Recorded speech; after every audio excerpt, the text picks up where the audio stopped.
कौन कौन सी चीजें स्टमक के अल्सर की वजह बनती है, खुदारा इनसे अपने आप को महफूज रखें। क्योंकि अगर मैदे के अल्सर में इतनी पेचीदा बीमारी है कि अगर इंसान की अगर लग जाए तो इंसान की जिंदगी को तंग करके रख देती है। स्टमक अल्सर के हवाले से, गैस्ट्रिक प्रॉब्लम्स के हवाले से, फैटी लीवर हो जाता है या उनको पाइल्स की वजूहात आ जाती हैं और बड़े मसले मसाइल आते हैं।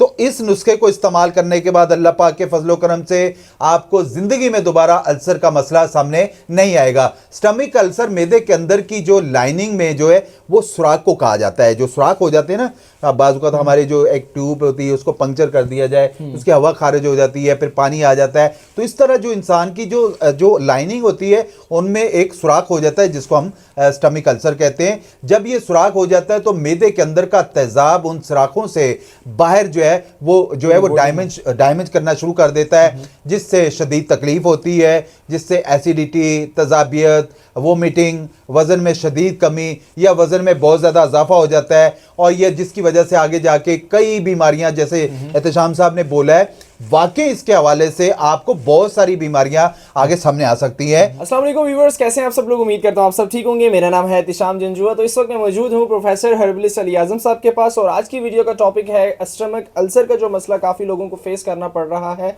इसकी वजूहात क्या है। इसकी वजह से अगर आपका स्टमक कमज़ोर है तो आपको काफ़ी बीमारियां जो है वो घेर लेती हैं और इसकी वजह से काफ़ी लोग परेशान हो जाते हैं। तो इस पर प्रॉपर डिस्कशन करेंगे। तो मेरे साथ मौजूद हैं प्रोफेसर हर्बलिस्ट अली आजम साहब, इनसे रहनुमाई लेंगे। अस्सलाम वालेकुम। वालेकुम अस्सलाम। एहतशाम साहब कैसे हैं आप? ठीक है, अल्हम्दुलिल्लाह, अल्लाह पाक का बड़ा शुक्र है। आज की वीडियो का टॉपिक है स्टमक अल्सर जो हो जाता है, इसकी वजूहात क्या है और अगर आपका स्टमक ठीक नहीं है तो आपको काफ़ी सारी बीमारियां घेर लेती हैं। तो इसकी क्या वजूहात होती हैं और इससे कैसे बचा जा सकता है? अस्सलाम वालेकुम नाज़रीन, बहुत सारे लोगों ने पूछा है कि स्टमक अल्सर, मैदे का अल्सर किस वजह से होता है, अगर हो जाए तो इससे कैसे बचा जा सकता है। बेसिकली एहतशाम भाई का सवाल यही था।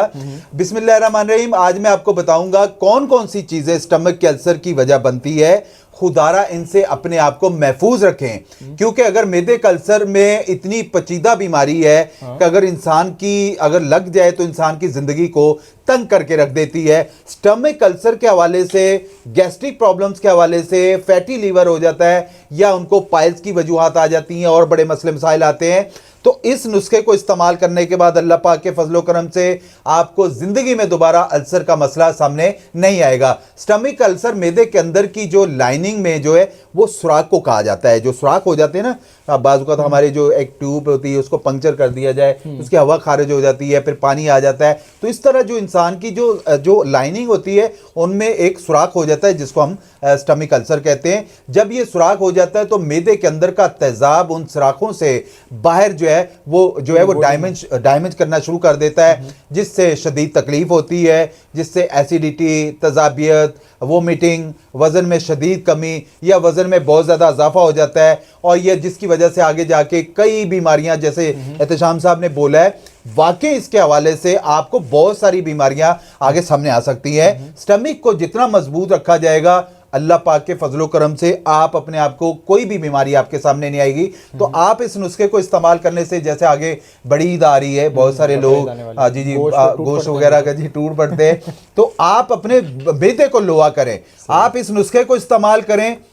सारी जिंदगी अल्लाह पाक के फजलो करम से आप अपने भाई को दुआएं जरूर देंगे। आप नुस्खा लाजमी इस्तेमाल करिएगा। नुस्खा बताने से पहले काफ़ी ऐसे भी मेरे काफ़ी दोस्त हैं, काफ़ी लोग मुझसे पर्सनली पूछते रहते हैं कि एहतशाम भाई आप तो जाते रहते हैं हकीम साहब के पास, हम खाते बहुत हैं लेकिन हमें लगता ही नहीं है वो स्टमक ठीक है या खराब है, क्या मसला है? एहतशाम भाई बेसिकली इसके लिए स्टमक अल्सर की सबसे बड़ी वजूहात ये होती है कि कुछ, जैसे मैंने बताया ना, या तो बहुत ज्यादा वजन बढ़ जाएगा या बहुत ज्यादा वजन कम हो जाएगा। बहुत सारे ऐसे लोग होते हैं उनका वजन सेम ही रहता है, यानी उनको खाया पिया लगता ही नहीं बिल्कुल भी। स्टमक अल्सर की सबसे बड़ी वजूहात में तेज मिर्च मसाले वाली ग़िज़ाएं, फ्राई फास्ट फूड, तेजाबियत पैदा करने वाली खुराकें, जिसमें एच पॉलरी, इन्फेक्शन, सिगरेट नोशी, अंग्रेजी अद्वियात का ज़्यादा इस्तेमाल, टेंशन, परेशानी और रात को लेट खाना खाना और खाना खाने के बाद लेट जाना, या अक्सर लोग होते हैं कि वो लेट नाइट ज़्यादा खाना खाते हैं। मैदे की सही मायनों में अल्सर की वजह रात का लेट नाइट खाना खाना ही बनती है। फिर खाना खा के फिर सो जाते हैं, तजाबियत आपका जो गाल ब्लैडर काम नहीं कर पाता है, तो जिससे पेंक्रियाज का मसला आ जाता है और बड़ी वजूहात आती है।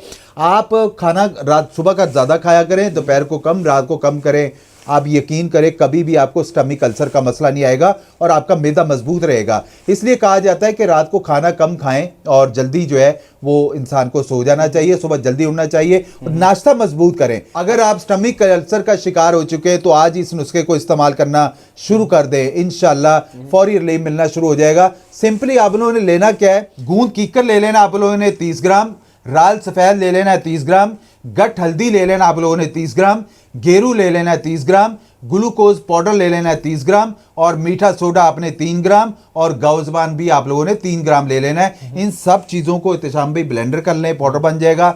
आधी चम्मच सुबह नाश्ते के बाद, आधी चम्मच रात को खाने के बाद आप इस्तेमाल करें। इंशाल्लाह सारी जिंदगी आपका मैदा लोहा रहेगा, आपको अल्सर के मसले नहीं आएंगे, तेजाबियत के मसले नहीं आएंगे और बहुत सारी मसले जैसे फैटी लिवर, तेजाबियत, एसिडिटी, मोटापा और बहुत सारी प्रॉब्लम्स आती है। तो अल्लाह पाक के फजलो करम से एहतशाम भाई इससे पाइल्स के मसले भी ठीक होते हैं। मैदे को ठीक करेंगे तो 100 बीमारियां खत्म होंगी। आप इसको फौरी तौर पे इस्तेमाल करें, सारी जिंदगी अल्लाह पाक के फजलो करम से आप अपने भाई को दुआएं जरूर देंगे इंशाल्लाह। अच्छा प्रोफेसर साहब, काफी लोग जो है वो नाइट जॉब करते हैं, मतलब नाइट की उनकी शिफ्ट होती है और उनको रात को भूख जाहिर सी बात है लगती है, और वो उनको जाहिर सी बात है उनको खाना पड़ता है, कुछ ना कुछ तो खाएंगे वो, तो वो भी क्या इस मसले से एहतशाम भाई उनके लिए मना नहीं है। देखो मैं आपको बता देता हूं कि जब हम सुबह का नाश्ता अच्छा करते हैं ना तो हमारा पूरा दिन सर्कुलेट होता है, यानी हम जाग रहे होते हैं तो आपके सेल्स काम कर रहे हैं। रात को खाना खा के जो लोग लेट जाते हैं, सो जाते हैं, उनके लिए मना किया गया है। वो उनके लिए मना नहीं है, वो ऑलरेडी वो वर्क कर रहे हैं तो उनका सेल्स काम कर रहे हैं। रात को आधे बंदा तो मौत की नींद में चला जाता है, रात को खाना इसलिए हजम नहीं होता है। तो आप खाना खाएं, मना नहीं है, लेकिन खाने को हजम करें।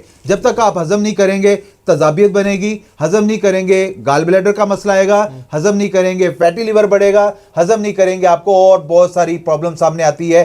तो खुदारा आप थोड़ा सा अपने आप को खुद भी कवर करें, इंशाल्लाह जिंदगी में दोबारा। ये अल्सर का एक ऐसा नुस्खा है एहतशाम भाई, मैंने हजारों लोगों को अल्हम्दुलिल्लाह इस्तेमाल करवाया है दवाखाने के अंदर और अल्हम्दुलिल्लाह उन्होंने मेरा शुक्रिया अदा किया। आप इसको इस्तेमाल करें, नेचुरली तौर पे आपको अल्सर, तजाबियत, मैदे के वरम, सारी प्रॉब्लम अल्लाह पाक के फजलो करम से गारंटी से खत्म होगी। कितने दिन में ये नुस्खा इस्तेमाल करने के बाद वो मसला बिल्कुल जड़ से खत्म हो जाता है? एहतशाम भाई मेरा अल्हम्दुलिल्लाह ये है कि 1-2 हफ्ता खाने के बाद आपको अल्सर के प्रॉब्लम हमेशा के लिए जो है वो खत्म हो जाएंगे। जी जी, 1-2-3 हफ्ते तो कंटिन्यू आपको करनी पड़ेगी, इंशाल्लाह बेहतरी आएगी। होम रेमेडी बन सकती है, घर पे भी बना एग्जैक्टली अगर आप बनाएं, आप इसको इस्तेमाल करें। अगर आपको बेहतरी नहीं आए, आप आपका भाई हाजिर है, आप फोन करें, हम आपको जो भी बेहतर से बेहतर रहनुमाई होगी। नंबर स्क्रीन पे चल रहे हैं। आपको कोई भी वजूहात है, मायूस हो चुके हैं, परेशान हो चुके हैं, एक मौका जरूर दीजिएगा, इंशाल्लाह आपकी रग रग से इंशाल्लाह बीमारियां निकाल के छोड़ेंगे। जी जी अल्हम्दुलिल्लाह। कोई विजिट करना चाहता है आपके दवाखाना का तो एहतशाम भाई यूनिवर्सिटी रोड पे उर्दू साइंस कॉलेज के सामने पंजाब बैंक है, इसी गली में मेरा दवाखाना है,